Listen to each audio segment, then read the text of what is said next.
Olha, eu tive muita dúvida em ir no dia 29. Eu estou isolado esse tempo inteiro e tal, e eu não queria passar uma imagem de incoerência, porque a aglomeração é um dos problemas desse governo assassino que está aí.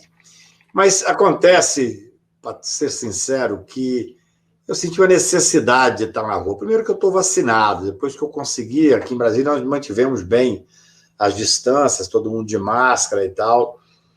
Eu acho que era necessário, eu até escrevi alguns textos sobre isso, assim, a necessidade de nós resgatar nossas cores, não deixar que o fascismo tome conta disso também, quer dizer, não é uma coisa piegas de você se orgulhar do verde e amarelo. Quem quiser se orgulhar, se orgulhe. Mas é uma coisa de ter o direito de usar, sabe? Eu acho que nós temos que resgatar, assim, a nossa capacidade de indignação passa também, no meu ponto de vista hoje, para mostrar para as pessoas que o Brasil é nosso. Nós temos que voltar a querer ocupar o Estado, ocupar as ruas, ocupar o país. Então, foi uma manifestação muito interessante. Eu fiquei muito impressionado, porque muito jovem perguntando, conversando comigo, eu fui parado mais de 100 vezes, me chamaram para ir para cima do caminhão para falar, eu cheguei a falar ali e tal. E uma manifestação muito bonita, porque foi uma manifestação, eu diria que de resgate mesmo. As pessoas estavam leves, a polícia, num certo momento, quis fazer um certo controle exagerado, que parecia ter até uma tentativa de provocação. Eu fui lá, falei com os policiais, falei, olha, meu amigo, vem cá, olha para nós, olha para a gente, olha o clima que está aqui. É diferente dessa coisa opressiva que esses bolsomínios fazem, né? Quer dizer, por isso é que eu acho que é importante a gente pensar na hipótese de ir para a rua, e vou te contar por quê, Pedro. Eu tenho uma preocupação grande. Eu tenho eu não faço política, você sabe, partidária, mas faço política institucional o tempo inteiro. Converso muito essa semana, conversei com vários candidatos, senadores e deputados que me procuram para trocar ideia sobre o momento político. Eu tenho muito medo dessa história de que a gente tem que desgastar esse governo e levar esse governo às cordas para ganhar em 22. Isso é o ideal num Estado democrático. Quando você perde, até penso que essa alternância é boa para a democracia, não alternância com o fascismo, evidente, aí é uma outra coisa que não tem nada a ver com democracia. Mas eu acho que nós temos que agora que dar uma recrudescida nas nossas indignações, porque é necessário chegarmos a um limite do impeachment ou de um crime comum. Não é possível que a gente corra o risco de ter um cidadão que claramente governa para a morte, quer dizer, o ministro Celso de Mello, aposentado lá em São Paulo, foi o decano tanto tempo do Supremo, se manifestou esse ano, falou, é uma política da necrofilia. E não tem sentido, quer dizer, como uma forma de humilhar o ministro da Saúde, o presidente da República vir falar que vai propor que se pare de usar máscara. Nitamente porque o ministro da Saúde foi à CPI e disse o óbvio, disse que a cloroquina e tal não é aprovado por nenhum órgão sério de saúde, e ele, para questionar, para humilhar, para fazer brincadeira, fala, você sabe esse tal ministro Queiroga? É uma coisa humilhante, foge de todos os limites, sabe, Pedro? Eu tenho uma preocupação que nós não podemos perder essa hora, nós temos que nos posicionar. Dia 19 agora, eu acho que nós iremos de novo às ruas para mostrar que o Brasil existe, que nós estamos pulsando, que nós estamos fazendo os debates corretos. Eu tenho sentido muito, eu advogo muito para senador, deputado do Centrão, governadores, eu vejo uma insatisfação entre eles, inclusive, uma certa perplexidade, é mais do que insatisfação, é uma perplexidade. Quando você vê esse cidadão, eu já comentei aqui com você, nesse espaço que eu tenho muita honra de vez ou outra estar, nós viramos pária internacionais, nós não podemos entrar no Brasil, em nenhum país da Europa, mesmo para ir aos Estados Unidos, você tem que passar humilhantes 14 dias em um outro país e tal. Então, tudo isso vai cansando até mesmo os bolsominions. Por isso é que eu digo o seguinte, eu tenho falado com o pessoal da CPI, os senadores ali, que eu tenho boa relação. Não adianta mais você ficar discutindo por que a Luana não foi efetivada no cargo. Isso é uma questão política, já foi posto. Nós temos agora que fazer o seguinte, quem ganhou dinheiro com a cloroquina? É isso que interessa na realidade. Questões objetivas, né, doutor?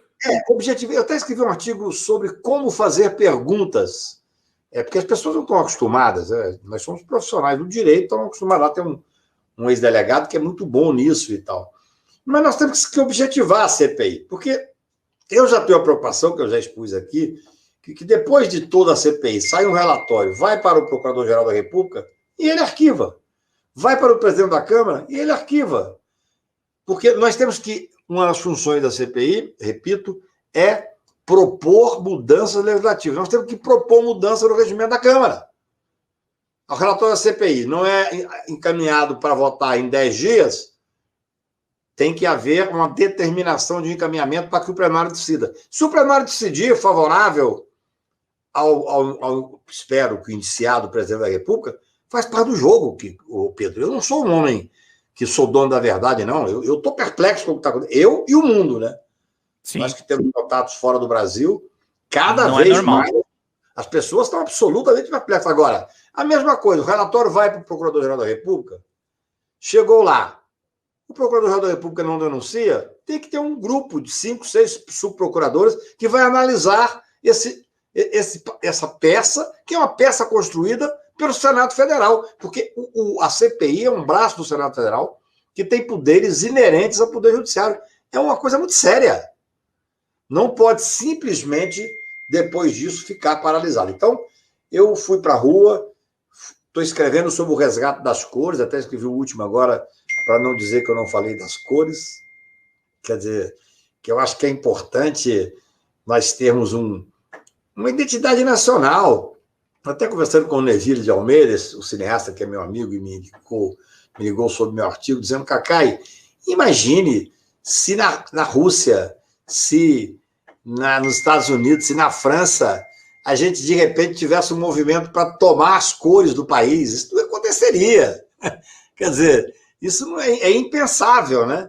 Eu não vejo esse movimento assim, não, mas nós temos que, os amigos meus falam, mas nós temos que encher a avenida de vermelho. Tá bom, encha de vermelho, mas eu vou estar de verde e amarelo. E acho que nós temos que tentar resgatar as coisas, porque nós temos que ter os nossos espaços. Eu quero um país democrático, eu quero viver numa democracia, mas não basta só as instituições estarem funcionando de forma razoável, não. Eu quero respirar, o Brasil não respira mais. Esse presidente que tem essa política da morte, ele tirou a capacidade de respirar do brasileiro, de ser feliz, sabe? Hoje eu recebi uma camiseta linda, quero voltar a ser feliz, uma amiga minha me mandou, porque é uma coisa muito triste o que nós estamos vivendo. É 500 mil mortes. Quando eu fui escrever um textozinho lá no grupo Prerrogativa sobre as motos, eu escrevi as mortes, talvez de uma forma inconsciente. As motos morte, né, doutor? Exatamente, quer dizer, então é tudo. Eu acho que nós temos que fazer esse resgate da indignação e espero que com toda a possibilidade, compreendo quem não vai na rua, compreendo. Tanto é que eu não convoquei ninguém para ir, eu tenho vários grupos, eu apenas informei que vou de verde e amarelo, que fui de verde e amarelo.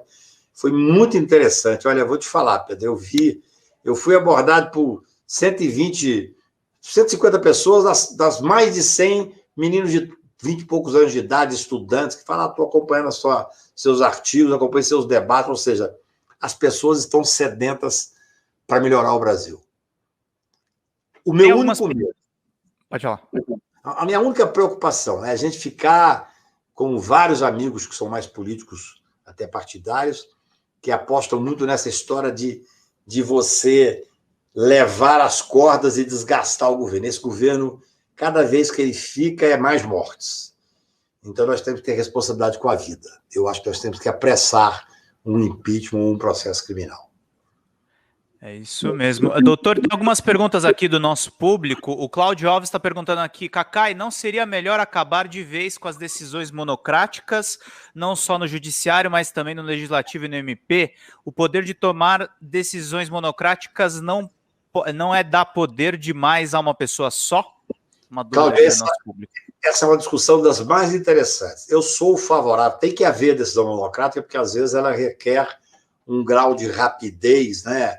Você tem um perigo de mora, que a gente chama, que é muito evidente, e aí justificaria a decisão democrática. O que acontece é que, especialmente quando a decisão democrática, a monocrática, ela interfere em outros poderes, ela tem que ser imediatamente submetida ao plenário. Por exemplo, se for uma decisão do Supremo. Eu gosto sempre de dar o exemplo, que para mim virou um mantra, que nós trabalhamos para derrotar o Moro no projeto de crimes e fizemos uma derrota fragorosa dele, que em casa era um QG aí de vários deputados e advogados criminais, fizemos dezenas e dezenas de reuniões. A maior importância do projeto de crime que nós aprovamos foi o juiz de garantias, a maior conquista do processo penal brasileiro. Foi discutido com várias comissões, foi audiências públicas, passou na Câmara, passou no Senado. Um despacho, um liminar do ministro Fux determinou que o processo não entrasse, que a lei não entrasse em vigor. É um escândalo. É um escândalo. Ele tinha o direito de fazer isso? Vamos que tivesse, porque a Constituição prevê e o regimento prevê. Mas tinha que, em 10 dias, submeter o plenário. O Supremo tem o direito de errar por último. É assim que funciona nessa estabilidade democrática entre os estados, entre os poderes. Mas eu concordo com você. O excesso de poder concentrado nas mãos monocraticamente de um seio do presidente da Câmara, seio do presidente do Senado. Por exemplo, a CPI só existe porque o Supremo mandou instalar. Porque a CPI é um direito da minoria. Decisão do Barroso. Vale decisão lembrar. do Barroso. O presidente do Senado, que é um grande advogado, mas por motor política, não quis instalar a CPI. Antigamente, Pedro, o que eles fizeram? No regimento previa que só tinha 5 CPIs. Então, quando tinha uma CPI como essa, que certamente incomodaria o governo, eles montavam a CPI da água gelada, a CPI do vinho, entendeu? Para dar o número de 5 para impedir que tivesse outra CPI. Isso foi derrubado. Então, hoje, existe os requisitos, são 3 requisitos constitucionais, tem que instalar. Precisou ir ao Supremo.